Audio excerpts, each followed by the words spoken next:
Blog. কেমন আছো তোমরা? নিশ্চয়ই ভালোই আছো, আমিও ভালো আছি। আর আজকে হলো বুধবারের আরেকটা নতুন ব্লগ নিয়ে সকাল সকাল চলে এসেছি। এখন ঘড়িতে কটা বাজে বলো তো? এখন ঘড়িতে বাজে 6টা বাজতে 5 মিনিট দেরি, কিন্তু ঘুম থেকে উঠেছি অনেক সকালে, একদম 5টার সময়। কারণ নিজের শরীরের কথা ভেবে, কারণ দেখছি যে সকাল 5টায় না উঠলে আমার এক্সারসাইজগুলো আর কন্টিনিউ করা হচ্ছে না। তো বিয়ে বাড়িতে তো কয়েকদিন সব বাদ পড়ে গেল, সেই জন্য ঘুম থেকে উঠলাম একদম ভোর 5টায়। তো সবে এক্সারসাইজটা হয়েছে। আর গতকাল সেলাই করছিলাম, তো পার্লারেও ছিলাম, এই নিয়ে সব নিয়ে বিকেলবেলা যে ঘরটা ঝাড় দিই সেই ঝাড়টাও দেওয়া হয়নি, এখন বাকি আছে। তো নোংরা পড়ে আছে ঘরে, মানে সেলাই টেলাই করলে তো অনেক কাপড় কাটিংয়ের ইয়েগুলো পড়ে, তো সেই জন্য সেগুলো ঝাড় দেওয়া হয়নি। এখন গোটা ঘর ঝাড় দেবো, তারপর মুছবো। তো চলো, ওই জন্য সকাল 5টায় ওঠা শুরু করলাম। যে দেখছি যে না, নিজস্ব কাজগুলো বজায় রাখতে ভোর 5টায় উঠতেই হবে। তো সেই জন্য ভোর 5টায় ওঠা স্টার্ট করে দিলাম আজকে থেকে। অ্যালার্ম দিয়ে একদম 5টায় উঠেছি, নইলে দেখছি যে আর হচ্ছে না। 6টার সময় উঠতাম যদিও, কিন্তু তাতে আর আমার এক্সারসাইজগুলো হচ্ছে না। সংসারের কাজ, সেলাই করাই এগুলো তো হচ্ছে, কিন্তু এক্সারসাইজটা খুব জরুরি। কারণ কিছু কিছু প্রবলেম হচ্ছে প্রচণ্ড, যেগুলো এক্সারসাইজ না করলে আর ঠিক হবে না। কত ওষুধ খাওয়া যায় সব কিছুর জন্য। তো চলো, দিনটা শুরু করলাম সকাল দিয়ে। তো চলো, সকালটা শুরু হয়ে গেছে। তো চোখ মুখ দেখে একটু ঘুম ঘুম ভাব মনে হচ্ছে যদিও, তো ওটা আস্তে আস্তে ঠিক হয়ে যাবে কাজকর্ম করতে করতে। তো চলো, এখন ঘরটা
জল খাওয়াটা।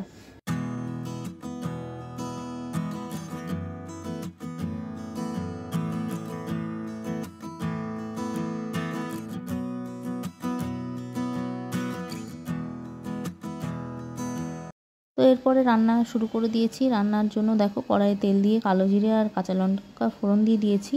আর এখন টুকরো করে রাখা লাউ আলুগুলো দিয়ে দেব। দিয়ে একটু ভালো করে নাড়াচাড়া করে লবণ হলুদ দিয়ে একটু ঢাকা দিয়ে দেবো, যাতে লাউ আর আলুটা সেদ্ধ হয়ে যায়। তো দেখো, দিয়ে দিচ্ছি সমস্ত তরকারিগুলো। আর দিয়ে দেওয়ার পর একটু নাড়াচাড়া করব। আর লাউ থেকে যেহেতু অনেকটাই জল বেরিয়ে যায়, লাউয়ে কিন্তু আর জল দেব না। এমনিই সেদ্ধ হয়ে যাবে, শুধুমাত্র একটুখানি ঢাকা দিয়ে দেবো। তো দেখতেই পাচ্ছ লবণটা দিয়ে দিলাম আর হলুদটাও দিয়ে দেবো পরিমাণ মতো। তো এই দেখো লবণ হলুদ দেওয়া মোটামুটি কমপ্লিট, এখন ঢাকা দিয়ে দিলেই হয়ে যাবে। আর আজকে একটু সাদামাটা খেতে ইচ্ছে হলো, কারণ বিয়েবাড়িতে খুব রিচ খাওয়া হয়েছে, তো মনে হলো একটু হালকা পাতলা কিছু করা যাক আজকে। তো সেই জন্য একদম সিম্পলভাবে দেখো লাউয়ের তরকারিটা রান্না করে নিলাম। আর এতে কোনো মশলা সেরকম দেবো না, শুধুমাত্র একটুখানি জিরে আর ধনে গুঁড়ো দিয়ে দেবো, ব্যাস এটাই এর মশলা, আর কিছুই দেবো না, একদম প্লেনভাবে করব। তো এটা রুটি দিয়ে খেতেও ভালো লাগবে, ভাত দিয়ে খেতেও ভালো লাগবে। তো দেখো জিরে আর ধনে গুঁড়ো আমি একটা বাটিতে রেখে দিয়েছিলাম একসাথে, তো সেটাই দিয়ে দিলাম। আর এরপর ঝোলটা যখন আরেকটু শুকিয়ে যাবে তখন আমি এই তরকারিটা নামিয়ে নেব। তো আজকে হয়ে গেল একদম শর্টকাট লাউয়ের তরকারি। তো এরপর এটা নামিয়ে নেব। আর মাছের ঝোলে যেহেতু বড়ি দেবো সেই জন্য আর এতে দিচ্ছি না, নইলে বড়িও দেওয়া যেত। তো দেখো তরকারিটা শুকিয়ে নিয়েছি, ঝোলটা আর নামিয়েও নিয়েছি। আর এই দিকে দেখো মাছের ঝোল আমার প্রায় রান্না কমপ্লিটের দিকে, মানে সবজিগুলো ভেজে নিয়েছি বড়ির সাথে, বড়ি বেগুন আর পটল। আর এখন দেখো ঝোলটা ফুটে গেছে, এখন মাছগুলো ছেড়ে দিচ্ছি। তবে আজকে কাঁচা মাছ রান্না করব, কারণ কাঁচা মাছ খেতেই না আমার বেশি ভালো লাগে ভাজা মাছের থেকে। ভাজলে পাবদা মাছ এগুলো খুব একটা টেস্ট পাওয়া যায় না, তো সেই জন্য কাঁচাই রান্না করছি। তো দেখো এবার ঝোলটা ফুটে গেলেই মাছটা যখন হালকা সেদ্ধ হয়ে যাবে, 2-5 মিনিট ফোটালেই হয়ে যাবে, বেশিক্ষণ ফোটাবো না। তো চলো একটু লো ফ্লেমে এটা ফুটুক, ততক্ষণে মাছের ঝোল পাতলা করে আলু না পটল বেগুন আর বড়ি দিয়ে মাছের ঝোল, পাবদা মাছ, আর এখানে আছে চাটনি, এখানে আছে আলু করলা সেদ্ধ, আর ডাল, আর এই তরকারিটা কালকের। আর এই হচ্ছে লাউয়ের তরকারি। আর এই দেখো এখানে সজনে ডাঁটা আলু বেগুন পটল সব দিয়ে সর্ষে বাটা দিয়ে চচ্চড়ি। তো এইগুলো মেনু। তো চলো দিয়ে রেখে দিই এখন। তো চলো রান্নাবান্না কমপ্লিট, এখন একটু মানে এগুলো পরিষ্কার করে নেবো, তাহলে হয়ে যাবে। আর ভাতটা হলে হয়ে যাবে, ওইদিকে ভাত হচ্ছে এই জন্য। তো চলো পরে আবার দেখা হচ্ছে। তো দেখো স্নান হয়ে গেছে, আর স্নান করে এখন ছাদে যাচ্ছি জামাকাপড়গুলো মেলতে। তো আজকে একটু বেশি তাড়াতাড়ি করে নিলাম, কারণ আমার পার্লারে কাস্টমার আসার কথা আছে, তো তখন সেটাতে দেরি হয়ে যাবে স্নানে, আবার পার্লারে যদি একবার চলে যাই। তো এখন স্নানটা সেরে নিলাম। আর ছেলে আজকে এখনও আসেনি টিউশন থেকে, তার আগেই আমার স্নান হয়ে গেল।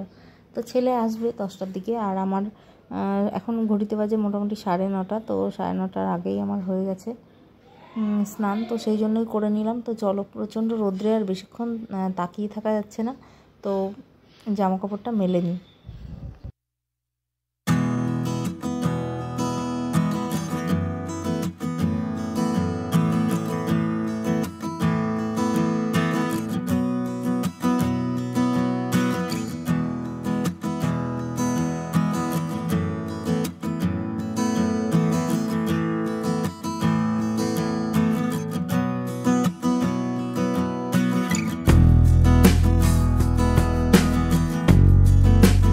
এরপর ছাদ থেকে সোজা চলে এসেছি পার্লারে।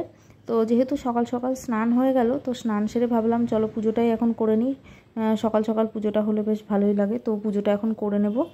আর পুজোটা করে নেওয়ার পর কিছু কিছু যে কাজকর্মগুলো আছে সেগুলোই করতে হবে। তো চলো বন্ধুরা দেখে নাও, তোমাদেরকে ঠাকুরটাও দেখিয়ে দিলাম, আর পুজো হয়েও গেছে আমার। তো চলো এরপর ঘরে যাওয়া যাক। তো স্নান হয়ে গেছে, স্নান করে চলে এসেছি। আর এখন চুলটা শুকোবো, আর কি করব বলো তো, ভিডিও এডিটিং করব, সেটা আমার কালকে করা হয়নি, তো আজকে করতে হবে। তো চলো এখন সেটাই করে নিই। জামাকাপড় মেলা তো হলো, আর ছেলে টিউশন গেছে, ও এখন আসবে, ওকে খেতে দিতে হবে। এখন এই টুকরো কাজগুলো আছে, রান্না তো হয়ে গেছে।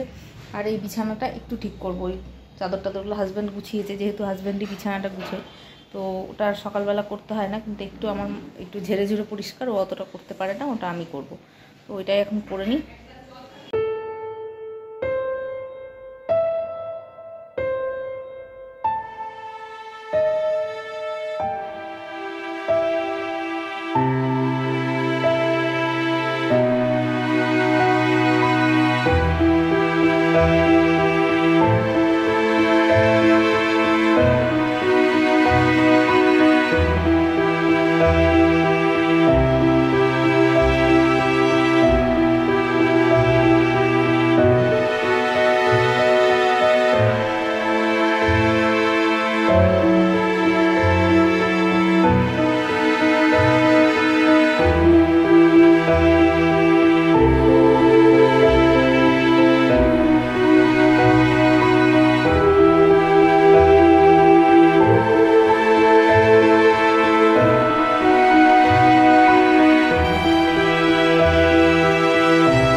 পারলাম ততটুকুই তোমাদের সাথে শেয়ার করলাম। তো দেখে নাও, আর কেমন লাগলো অবশ্যই কমেন্টে জানাবে।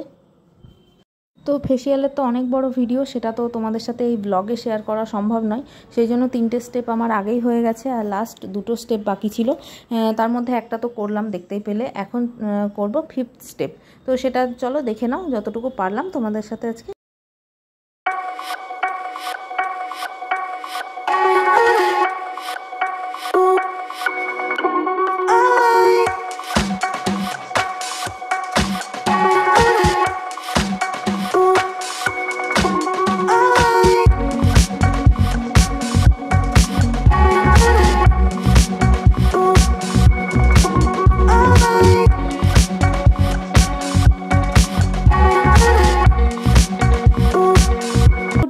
বন্ধুরা, তো দেখো ইভিনিংয়ে চা আর চপ মুড়ি নিয়ে চলে এসেছি। শাশুড়ি মা আজকে চপ এনেছে, কিন্তু খাওয়াটা আমার হয়নি, নিয়েছি এইটুকুই। তারপরে আবার ঢাকা দিয়ে চলে গেছি পার্লারে, কারণ কাস্টমার চলে এসেছিল।